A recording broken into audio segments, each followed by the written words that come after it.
That's enough. Hopefully you're open to 1 Kings. Last Sunday of our sermon series called Weapons of Self-Destruction. And what we've been doing is we've been looking, it's a topical series. We've been looking at all these different ways that we damage ourselves. And we hurt ourselves and other people and people around us. And how we kind of really just, these attitudes, sins, behaviors, motivations that we have in our lives that just bring suffering and pain. And so this is the final week, right? So we're wrapping up this week. Certainly this is one of the ones that we could continue kind of indefinitely, right? Like there's all these different ways, but we picked 4. We covered bitterness, right? We covered cowardice. We covered discouragement, and today, as Aaron mentioned, we're going to cover compromise. Next Sunday will be a standalone message on church membership. Like we have members at this church, like what is it, why do we do it? After that, we're going into, and I'm actually very excited about this, we're going into a 3-week series on what's the gospel, okay? Like what is it that Christians believe? And I want to tease it for you, but we're going to be thinking about it from the standpoint of like, what hope is there for me, right? That's an aspect of the gospel. But also the parallel question, what hope is there for the world, right? And so 3 weeks, we're going to look at 3 different aspects of how do we think about what hope is there for me, what hope is there for the world. So great series that if you have friends that are curious, like what is it that Christians believe? This is a great series to invite them because we're going to explore like what is the gospel and how do you believe it from 3 different aspects. 3 different ways, okay? So great to, and then you can have them come to the marriage thing too if you want to, or the arguing thing. So, yeah. You may not tell them, hey, I know you guys fight a lot. You should really come to this thing that we're doing. It'll be helpful. All right, so this week, last thing. All right, we're getting into the sermon. We're looking at an Old Testament figure. His name is Solomon. We're in 1 Kings. And this, if you're not familiar with Solomon, right, he wrote like most of the book of Proverbs. He's a very, very famous Old Testament king, but boy, he makes kind of a mess of his life. But we're going to talk about a weapon that he uses on himself, and we're going to see some parallels because you're going to go, oof, I do that too. And then we're going to talk about how to disarm it. But let me pray for us. Almighty God and most merciful Father, we humbly submit ourselves, Lord, and we fall down today before your majesty, asking you from the bottom of our hearts that the seed of your word now being sown among us, may it take such deep root that neither the burning heat of persecution cause it to wither, nor the thorny cares of this life choke it out, nor the hardness of our hearts reject it. But that as seed sown in good ground, it may bring forth 30, 60, or 100-fold as your heavenly wisdom has appointed. Amen. All right, so let me set the stage here. Solomon, if you're not familiar with him, is the son of David and Bathsheba. So if you remember a few weeks ago from our sermon on bitterness, right, we talked about this guy named Ahithophel that nobody really ever heard of. But Ahithophel was a counselor to King David, right? And Ahithophel was quite bitter at David because David had his son-in-law, his grandson-in-law murdered, right, Uriah, and had taken his granddaughter and, done some stuff. And, yeah, so David eventually ends up bringing Bathsheba in and marrying her, and they have a son, and his name is Solomon. And he's not the firstborn son, and Bathsheba's not even like his only wife. But through a series of events, Solomon becomes king of Israel after David. Okay? And so then one night, a few years into his reign, he's worshiping the Lord at a place called Gibeon, and he falls asleep. And the Lord appears to him in a dream. And let's read that. So I'm in 1 Kings chapter 3. If you've got your Bibles, hey, we're going to be flipping 1 Kings like from 3 to 11. We're going to be bouncing back and forth in here, okay? So keep your fingers nimble. But 1 Kings chapter 3, I'm going to pick up in verse 5, and I'm going to go down through verse 14. And it says, at Gibeon, the Lord appeared to Solomon in a dream by night. And God said, ask what I shall give you. And Solomon said, you have shown great and steadfast love to your servant David, my father, because he walked before you in faithfulness, in righteousness, and in uprightness of heart toward you. And you have kept for him this great and steadfast love, and have given given him a son to sit on the throne this day. And now, O Lord my God, you have made your servant king in the place of David my father. Although I am but a little child, and I do not know how to go out or come in. Solomon's pretty young at this point, right? Early 20s at best. And your servant is in the midst of your people, whom you have chosen, a great people, too many to be numbered or counted for multitude. Give your servant, therefore, an understanding mind to govern your people, that I may discern between good and evil. For who is able to govern this your great people? And it pleased the Lord that Solomon had asked this. And God said to him, because you've asked this and have not asked for yourself long life or riches or the life of your enemies, but have asked for yourself understanding to discern what is right, behold, I now do according to your word. Behold, I give you a wise and discerning mind, so that none like you has been before you, and none like you shall arise after you. I give you also what you have not asked, both riches and honor, so that no other king shall compare with you all your days. And if you walk in my ways, keeping my statutes and my commandments, as your father David walked, then I will lengthen your days. Okay, so the Lord appears to Solomon in a dream and basically says, ask me what you want. Like, God shows up to Solomon and goes, open checkbook, what you want, man? And Solomon basically says, you know, I'm like a child. I'm a child in understanding, right? I'm ruling a kingdom is complicated, and the people are numerous, and I want to do the right thing, but I'm afraid I'm going to make bad decisions. So Solomon's like, God, give me an understanding mind for governing, and give me the ability to discern between good and evil. It's a really, really selfless request. He doesn't ask for riches. Like, I mean, let's be tempted. If God showed up to you in a dream and was like, hey, man, what you want? Like, come on, you'd be tempted, right? Riches, power, right? Solomon, wiser than you already, but the Lord was delighted, so he gives him the gift of wisdom. And then he also gives him all that stuff that he didn't ask for, wealth, power, honor.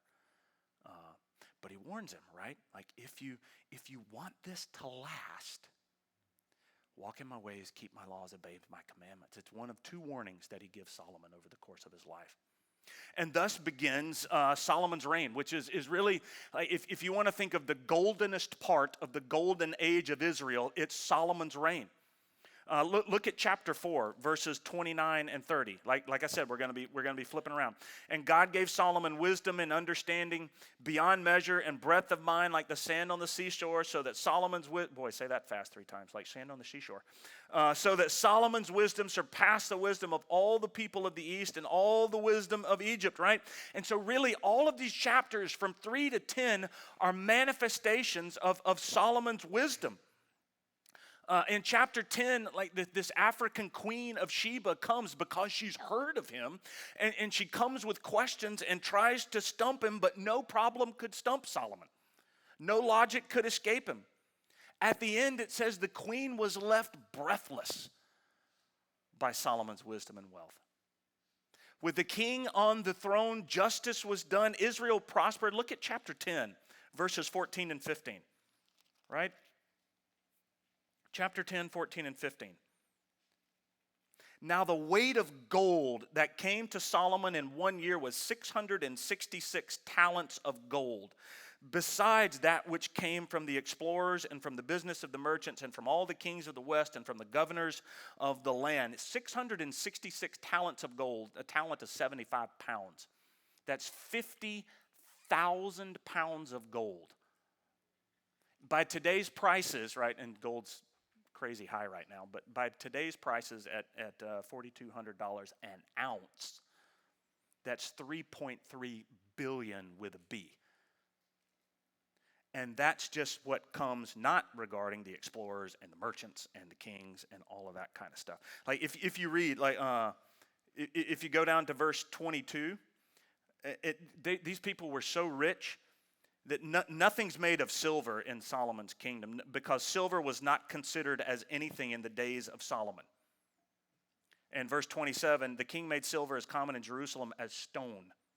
Like literally, your kid could go out and pick up a rock of silver, and they'd be just like, go build a fort with it, right? That's how wealthy these people were. Fleet of ships goes out and back every year. And this is chapter 10, verse 22. Look at that. Chapter 10, 22. For the king had a fleet of ships of Tarshish at sea with a fleet of Hiram. And once every 3 years, the fleet of ships from Tarshish used to come bringing gold and silver and ivory and apes and peacocks. And man, it's not a party unless they're monkeys, right? Right? Like this guy has everything. He is ridiculously wealthy. Everything, like if you read this, everything is coated in gold. Like they bring him a throne, right? And hey, king, we've got this new throne of the greatest ivory. And they're like, man, coated in gold, right? And they're like, hey, we got new dinnerware for the palace. And it's coated in gold. And then they're like, hey, king, your mother-in-law is visiting. And he's like, coat her in gold too, right? And then send her home. Like everything. Israel was enormously wealthy. And on top of that, David had wanted to build a temple. And God had told David, hey, you've killed way too many people to do that. I want a man of peace to build it, so Solomon built it. And look at chapter 6, verses 1 and 2. In the 480th year after the people of Israel came out of the land of Egypt, in the 4th year of Solomon's reign over Israel, the month of Ziv, which is the 2nd month, he began to build the house of the Lord. And the house that King Solomon built for the Lord was 60 cubits long, 20 cubits wide, 30 cubits high, right? So he starts to build a temple to Yahweh. It's all out of cedar and bronze and gold. You couldn't see anything in it other than precious things, ornate carvings. It's a beautiful temple, and after he builds it, he dedicates it, and the glory cloud of the Lord, which led his people through the deserts of Israel, or through the deserts of the wilderness, and into the glory cloud descends upon it. God is with his people, dwelling with his people. God has blessed Solomon's kingdom. The economy is pumping. The people are happy. The kingdom is safe. The temple is built, right? God is living with his people, and on the surface, everything looks perfect, right? It's all coated in gold. But, right, you knew it was coming. But there are hints all the way through that not everything is right with Solomon. It never says it. But as you move from chapter 3 to chapter 10, the discerning reader is left with a growing sense of unease. Let me give you a Bible reading tip here, okay? These Old Testament history books, 1st, 2nd Kings, 1st, 2nd Solomon, Joshua, Ezra, Nehemiah, all the books that are telling the story of the nation of Israel, okay? The author of these books assumes that the reader knows the Old Testament law, okay? That you know Genesis, Exodus, Leviticus, Numbers, and Deuteronomy. Okay, the author assumes that. He assumes you are a Hebrew reading the Hebrew scriptures and you know the Hebrew law. So when they write these history books, unless they're giving you just a really quick summary of like what's going on, like this king reigned from this year to this year and he was on the throne for 22 years, they'll tell you in those circumstances, and this king did evil in the sight of the Lord, okay? So if it's just a really quick summary, they'll often tell you and the king was good and the king was bad, right? But if it's a more robust passage, the author won't often tell you what's going wrong. They assume because you know the Old Testament law, you pick it up. So for the Hebrew, by the time you get to chapter 11, which we're going to get to in just a minute, you're unsurprised by the result. But I'm going to help you today. Like, turn back to Deuteronomy, the book of Deuteronomy, chapter 17. Right? Go back to Deuteronomy chapter 17. This is what should be in the mind of the Hebrew that's reading and learning about their kings. Deuteronomy chapter 17. I'm going to read verses 14 through 17. Moses is talking to the people of Israel. They're about to enter the land. This is several hundred years before Solomon's time. And Moses says to the people, speaking for the Lord, when you come to the land that the Lord your God is giving you, and you possess the land and dwell in it, then say, I will set a king over me, like the nations that are around me. In other words, Israel one day is going to decide they want a king. You may indeed set a king over you, whom the Lord your God will choose, one from among your brothers, right? You shall set as a king over you. You may not put a foreigner over you, who's not your brother. All right, now listen. Only he must not acquire many horses for himself. He's talking about the king. or cause the people to return to Egypt in order to acquire many horses, since the Lord has said to you, you shall never return that way again. And he shall not acquire many wives for himself, lest his heart turn away, nor shall he acquire for himself excessive silver and gold. So God says, no foreign women, they'll lead your heart away. No excessive military, you'll start to rely on the military instead of me. No excessive silver and gold, you'll start to rely on money instead of me. Study and keep the law, right? And we've already seen Solomon has accumulated all this wealth. Go back to 1 Kings. Look at chapter 3, verse 1. Right? Solomon takes the throne, and what's the very first thing he does? And Solomon made a marriage alliance with Pharaoh, king of Egypt. He took Pharaoh's daughter and brought her into the city of David until he had finished building his own house and the house of the Lord and the wall around Jerusalem. So what's the first thing he does? He marries a foreign wife. Where's she from? She's from Egypt. What did God say? Don't go back to Egypt, right? Right off the bat, expressly forbidden by God. I brought you out. Don't do it. If you look at Solomon, right? Solomon built the temple. That sounded great, didn't it? Go to the end of chapter 6, verse 37. In the 4th year, the foundation of the house of the Lord was laid in the month of Ziv. In the 11th year, in the month of Bul, which is the 8th month, the house was finished in all its parts, and according to all its specifications. He was 7 years building it. Okay, it took him 7 years to build the temple. Now, keep in mind, this chapter break was not there. That's artificial. Read the first verse of chapter 7. So he was 7 years building the temple. Solomon was building his own house 13 years. Does that seem a little odd to you? It seems a little odd to me. If you go and you look at the measurements, one wing of Solomon's palace is multiple times larger than the temple. Right?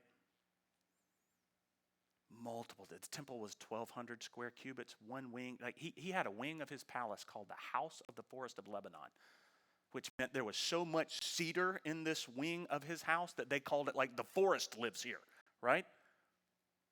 The temple was 1,200 cubits. Just that wing of his palace was 5,000. Solomon spends twice as long in his palace. It's 4 times as large, and it's much more ornate. And he finishes his palace before he finishes the temple. And if you look at 10, 26, and 28, we won't read it. There's horses and chariots. He's got a large military, excessive chariot. They all come from Egypt, right? And if you're paying attention, right, he's married an Egyptian princess, so he's cemented a military alliance, right? He's broken at this point all of the commands of Deuteronomy 17, all of them. So when you get to chapter 11,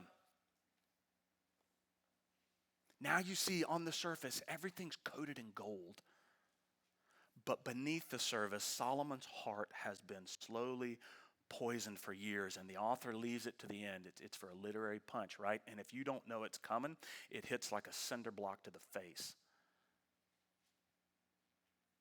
Look at verse 1. I'm going to go down through verse 8.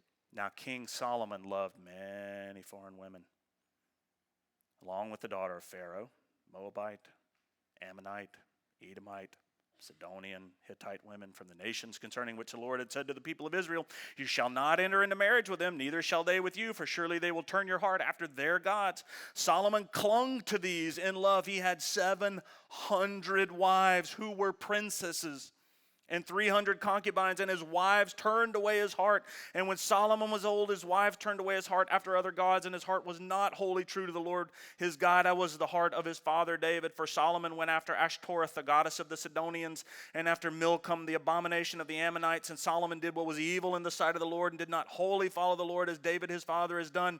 Then Solomon built a high place for Chemosh, the abomination of Moab, and for Molech, the abomination of the Ammonites, on the mountains east of Jerusalem. And so he did for all of his foreign wives who made offerings and sacrificed to their gods, right? So all along, starting back in chapter 3, Solomon's been marrying these foreign princesses. Like you'd have to be the wisest man on earth just to survive that, right? 700. And these wives have been slowly poisoning his mind. Come on, Solomon, come. I have to go all the way back to Egypt to worship. Can't you build me just a little temple, like just off in the hills east of town? Nobody will know it's there. Nobody will care. Come on, Solomon, gosh, following Yahweh's got all these rules. Following Chemosh, there's only like 2. Maybe give it a try, right? Over and over. Like, how long are you going to hold out against 700? What's the weapon he's using on himself? Aaron mentioned it. It's compromise. Compromise. Now, by compromise, I mean like not obeying God and not following his commands. For Christians, right, not loving God with all your heart, soul, mind, and strength, not loving your neighbor as self, not obeying and following Jesus. And I don't mean to mean like compromise like you need to do when you're arguing with somebody, right? Like, you're in a fight with your spouse, right? You compromise on an answer. That's fine, right? I'm talking about the kind of compromise that draws us away from the Lord.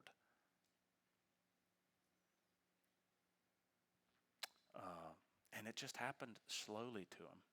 And if here's kind of 3 quick things on compromise. Like, this is the ways we kind of do this to ourselves. You can write these down if you like. It always starts small. It always starts small, right? In my experience, in my own life, right? I'm preaching to myself as well. It usually kind of begins with what appears to be very common sense-ish, right? Conventional wisdom. Yeah, this makes sense, right? Look. Solomon looks and goes, wow, Egypt is the major world power at this point, right? So what does he do? He marries an Egyptian princess and cements an alliance with them. Like, that makes, on a political level, that makes perfect sense, right? Like, wealth, bang. Military, support, bang. National security, bang. Done, right? Like, politically and practically makes all kinds of sense, except God said, don't do it. It's politically brilliant. Now, I don't know how he rationalized it, right? Because Deuteronomy 17 is pretty clear. And let's be honest, people at this point in time, they had much better memories than we do. Solomon probably could have quoted the first 5 books of the Bible to you, verbatim.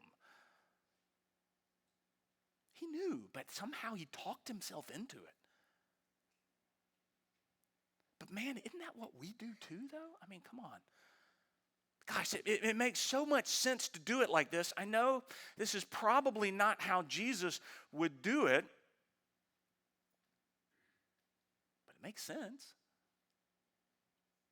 And it's never a big thing, right? It always starts kind of small, and that's the danger of our minds and the devil, right? The devil never asks you, hey, go jump into bed with someone who's not your spouse, right? Like, that's a massive level of compromise there, but that's never the first step. The first step is take another look, right? And then there's all these little steps in between. And then you pick your head up, and there you are, right? James, it's not going to be on the screen. You can write this passage down if you want to. James chapter 1, 14 and 15. But each person is tempted when he's lured and enticed by his own desire. Then when desire is conceived, it gives birth to sin, and sin, when fully grown, brings forth death. It's a very, very vivid picture right there of how compromise, it's this imagery of like a baby growing in the womb. Slowly, over time, but eventually it comes out, right? It's always something little to begin with. But little things can make big messes, right? You ever have a pinhole leak in a water pipe? Tiny little hole. Really big mess. It begins small. Second thing, Compromise in one area often leads to other areas. Solomon's compromises with the first Egyptian princess led to 699 more. Oh, I'm still amazed by, like, holy smokes. And each one of these put pressure on him to worship other gods and compromise his worship to Yahweh, right? Marrying one made it easier to marry the next, and that made it easier to marry the next, and the next, and the next, and the next, and the next. And then, like, you can bring in Egyptian horses and chariots and military, and compromise. It often starts in one area, but then it spreads. It spreads. Once there's a hole in your defenses, like the devil and your own mind just kind of wiggle their way into it and spread. If you let your temper get the better of you and you start letting anger control you, right? Once anger takes root, it leads to bitterness and resentment and hatred, right? It just spreads. You start neglecting spiritual disciplines for entertainment or for work. It leads to laziness and apathy. It always spreads. It's like knocking over a domino, right? It's one hits the next and hits the next and hits the next, and the next thing you know, it's off down the line it goes. So compromises, they don't usually stay in one area. They spread. And here's the third one. They add up over time. I don't think it happened for Solomon in year one, right? In year one, Solomon's heart was not fully. I don't even think it happened in year 3 or year 5 or year 10 or whatever it was. But by year 40, it was over, and I don't know that the guy ever saw it coming. It's like death by 10,000 paper cuts. It's all little. I use this illustration from time to time. I find it to be a very useful one because, right, like we often think, just a little turning to the right, a little turning to the left. If you're traveling, let's just say you're flying, right? If you're flying, if you are 1 degree off course, by degree, it's 360 degrees. If you're 1 degree off course, when you travel a mile, right, so that you walk from here to like Dime Bank in the middle of town, by the time you get there, you're 92 feet off course. Does that make sense? So when you get to Dime Bank, you're 30 yards on one side or the other. Not a big deal. You just, you walk an extra 30 yards. You get on an airplane and you fly from New York to Los Angeles. By the time you get to LA, you're 20 miles off course. You can't even see the city. If you get on an airplane and you fly from New York to Hawaii, you're 40 miles out in the ocean. The island is not visible. You end up a long way from where you ever thought you'd be. And it starts just really small, but over time and distance, it adds up. There's danger, right, in these compromises that we allow into our lives. So it kind of leads us to this question of, okay, what do I do? Like, how do I live a life without compromise? And if you're kind of thinking about this, like, if the wisest man who has ever lived can't do it, what hope do you have? And the answer is none. You don't. You have no hope. Except Jesus. Right? Jesus lived a life without compromise. Like the devil, this one we read this passage, and the devil comes to him, literally comes to him, and says, don't trust the Lord. He won't take care of you, right? You've been fasting for 40 days and 40 nights. Turn these rocks into bread. You can do it, man. You're the Son of God. The devil knew who he was. So what does Jesus do? Jesus quotes Deuteronomy back to him. Man does not live by bread alone, but by every word that comes from the mouth of the Lord, right? Jesus is the new and better Solomon, where Solomon should have known the book, right, of Deuteronomy and used it in his life to keep him from compromising. He did not. Jesus comes along and does, right? The devil says, right, go up on the temple and throw yourself off. Put the Lord your God to the test. What does Jesus do? He quotes Deuteronomy back to him. Do not put the Lord your God to the test. The devil takes him again then up on the pinnacle and says, all this is yours. And what does Jesus do? He quotes Deuteronomy again and says, right, you shall worship only the Lord your God and serve him. Just like Solomon should have done, Jesus does a life without compromise, not once. But yet on the cross, he was treated as if he had compromised everything. Like he died the death of a criminal and a sinner, but that death allows you, right, it allows him to forgive you your compromise. The punishment for what you have done fell on him, so that the blessings of his obedience can come to you, right? This is the gospel, guys. You don't need to be the wisest person on earth to live a life without compromise. You just need to be wise enough to follow Jesus. That's it. We sang the song, right? I've decided to follow Jesus. You don't have to be. You can be as dumb as a rock. But you decide to follow Jesus. He suffered the consequences so that you could get the blessings. And what you'll find is as you begin to follow Jesus, right? And he begins to show you like ways that you can live more and more and more in line with the will of God and in ways that are pleasing to God.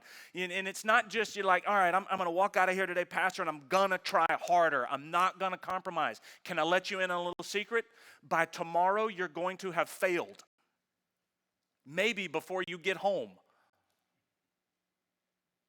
You can't do it by just deciding, I'm going to be better, right? You can't be better. Your heart is still messed up.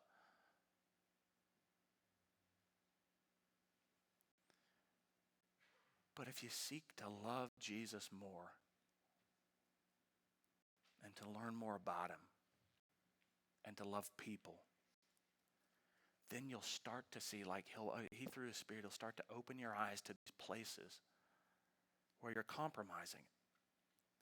And he'll help you start to see how to avoid it in the future, right? The answer is not to go out and just try harder. The answer is to look to Christ and to love him more for what he did for you.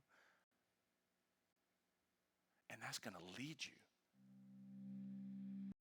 where you need to go. Like I said, I don't think Solomon, I don't think he ever saw it coming. I think he just drifted over the course of a lifetime. And by the end, it destroyed him, and it destroyed everyone around him. Chapter 11, verse 9. And the Lord was angry with Solomon because his heart had turned away from the Lord, the God of Israel, who had appeared to him twice and commanded him concerning this thing, that he should not go after other gods. But he did not keep what the Lord commanded. Therefore the Lord said to Solomon, since this has been your practice, and you have not kept my covenant and my statutes that I commanded you, I will surely tear the kingdom from you and will give it to your servant. Yet for the sake of David your father, I will not do it in your days, but I will tear it out of the hand of your son. However, I will not tear away all the kingdom, but will give one tribe to your son for the sake of David my servant, and for the sake of Jerusalem that I've chosen. After Solomon dies, Israel goes into civil war and the country splits. Like his compromise didn't just torpedo his life, but the life of everybody around him. Church, seek Jesus and follow him. And let him lead you away, right? He'll start picking the dominoes back up. But let him lead you away from this weapon that does so much harm to us and to Solomon. I'm going to pray for us.